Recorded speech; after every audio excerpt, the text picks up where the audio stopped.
morning sun painted the desert in shades of amber and gold when Samuel first saw her tied to that weathered post. She stood there with her chin raised despite the rope around her wrists, despite the crude sign that branded her a traitor, despite the bruises that told a story of cruelty he didn't want to imagine. Margaret was her name, though he wouldn't learn that until later.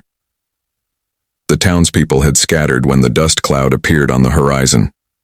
The same dust cloud that had brought 3 riders with hard faces and harder hearts just 2 days before. Samuel had been riding fence that morning, checking the boundaries of his small ranch, when he spotted the smoke rising from what used to be the Henderson place. He'd arrived too late to help, but early enough to see the aftermath. Now here she was, this woman with auburn hair that caught the light like autumn leaves, with eyes that held more strength than fear, though both were present in equal measure. "Get out," she said when she saw him approach, her voice carrying across the empty space between them, "before they come back." Her warning came with the kind of urgency that spoke of genuine concern for a stranger. Samuel had lived 47 years on this unforgiving land, long enough to recognize courage when he saw it, long enough to know that some things mattered more than personal safety. He dismounted slowly, his boots making soft sounds in the dust. The woman watched him with those remarkable eyes that seemed to hold stories of both sorrow and resilience. "They'll be back soon," she said again, this time more gently, as if she sensed something in his manner that told her he wasn't going to leave. Samuel reached into his pocket and withdrew a single silver dollar. The coin caught the light as he placed it carefully on the ground beside the post. Then he drew his knife. Margaret's eyes widened, not with fear, but with something that might have been hope, tempered by too much disappointment to trust easily. "Ma'am," Samuel said as he began working at the ropes, "I reckon $1 ought to be enough to purchase your freedom from whatever transaction brought you here." The rope was thick, and the knots were tight, pulled that way by someone who meant for them to hold as he worked.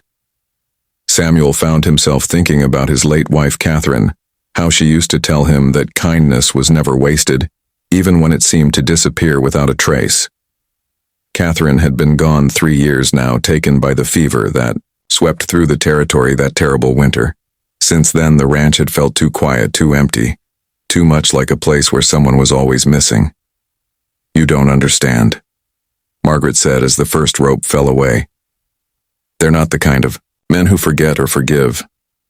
Samuel moved to the second rope, his weathered hand steady despite the urgency he felt growing in his chest. "Ma'am, I've been understanding men like that my whole life. Some folks believe that fear is what keeps us safe, but I've found that living in fear isn't really living at all." The second rope dropped to the ground. Margaret rubbed her wrists where the rope had chafed the skin raw. "They killed my husband," she said quietly. "Burned our homestead because we wouldn't sell to their boss. They said I was a traitor for standing up to them." Samuel felt something tighten in his chest.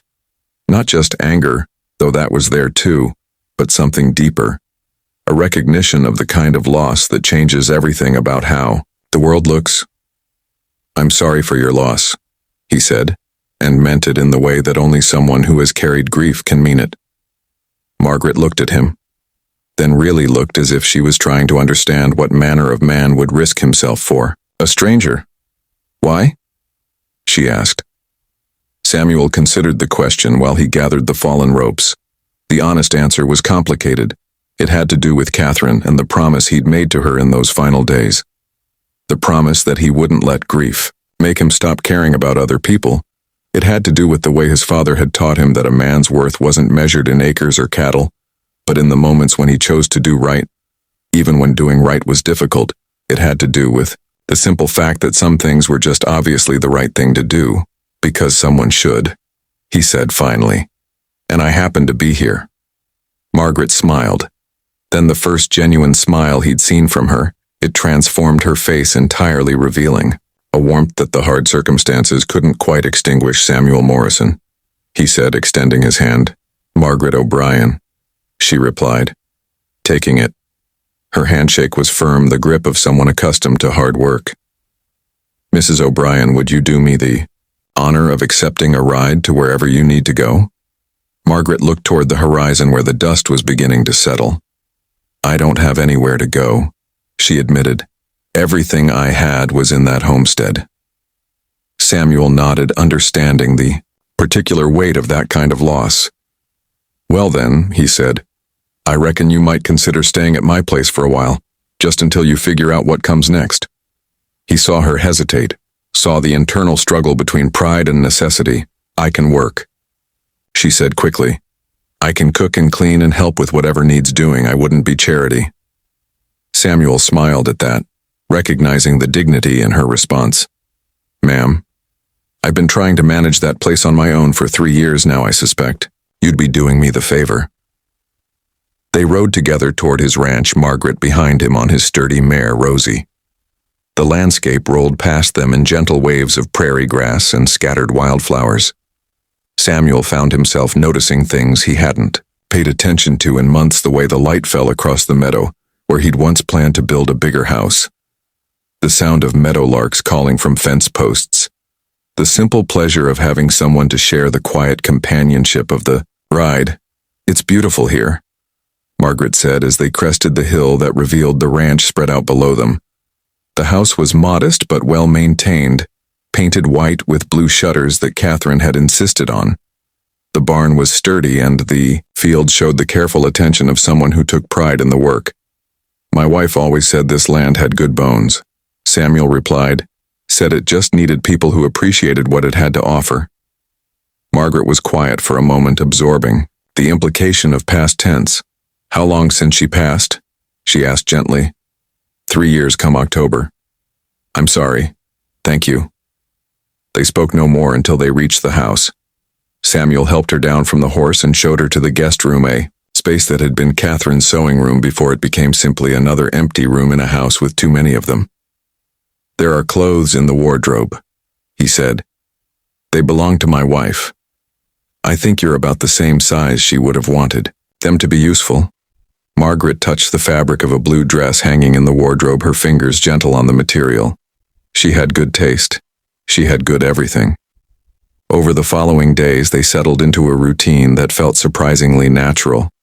Margaret proved to be exactly what she'd promised someone who could work and work well. She cooked meals that filled the house with aromas Samuel had forgotten he missed.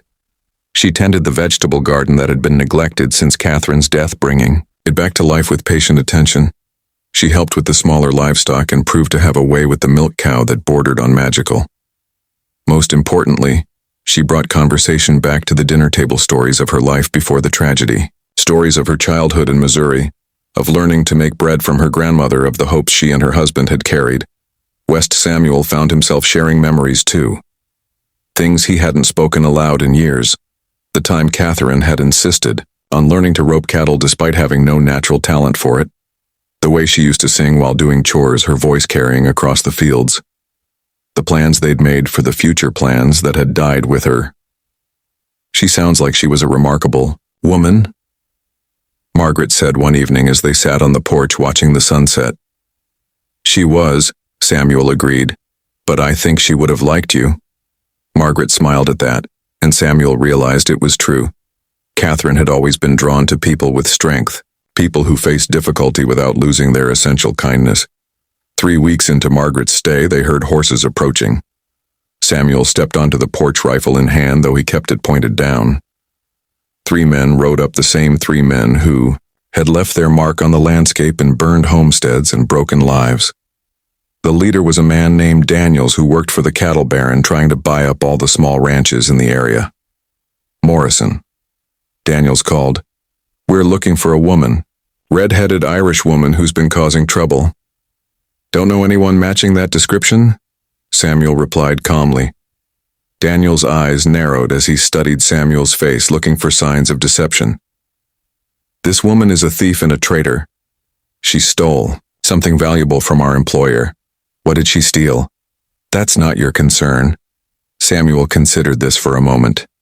Well, if I don't know what was stolen, how would I know if I'd seen the person who stole it?